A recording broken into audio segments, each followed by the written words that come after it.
आपण पाहत आहात प्रेस मीडिया न्यूज। नुकताच विधानसभेचा निकाल लागला असून हा निकाल लोकांना मान्य नसून ईव्हीएम मशीनमध्ये मोठा स्कॅम झाला असावा असा आरोप शिवसेना ठाकरे गटाचे जिल्हाप्रमुख भास्कर अंबेकर यांनी केलाय। शनिवारी शिवसेनेच्या प्रमुख पदाधिकाऱ्यांची बैठक आयोजित करण्यात आली होती। त्यानंतर भास्कर अंबेकर माध्यमांशी बोलत होते।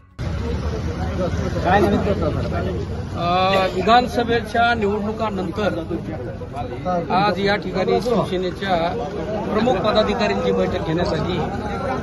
खरं तर विधानसभेचा महाराष्ट्रातला हा जो निकाल लागलेला आहे हा निकाल अत्यंत अनपेक्षित आणि लोकांना मान्य असणारा निकाल नाही। सर्व लोकांच्या मनातली जर भावना अशी आहे की या निकालांच्या अनुषंगानं निश्चितपणानं मशीनमध्ये कुठला तरी घोटाळा, एक मोठा स्कॅम या महाराष्ट्रामध्ये करण्यात आलेला आहे। खरं तर महाभारतामधलं जे काही आहे आपण बघतो की पांडव आणि कौरव यांच्यामध्ये दूध खेळला गेला आणि त्यामध्ये आकडे वेगळे पडत होते, पण शकुनी मामा जो आकडा सांगायचा तोच आकडा हा कौरवांच्या बाजूने पडायचा।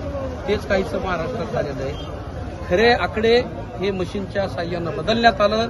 हे जनभावना आहे, ही जनभावना आहे। तरी सुद्धा आज शिवसेना पक्ष हा शिवसैनिकांच्या पाठिंब्यावर, बळावर, ताकदीवर हा पुन्हा मजबूतपणे उभा राहणार।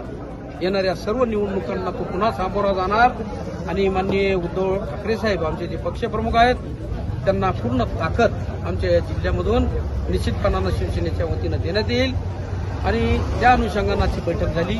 बैठकीमध्ये सर्व पदाधिकाऱ्यांनी आपापल्या भावना व्यक्त केल्या आणि आपल्या गाव पातळीपर्यंत शिवसेनेचं संघटन मजबूत करण्याच्या अनुषंगानं सर्वांनी आपल्या भावना व्यक्त केल्या।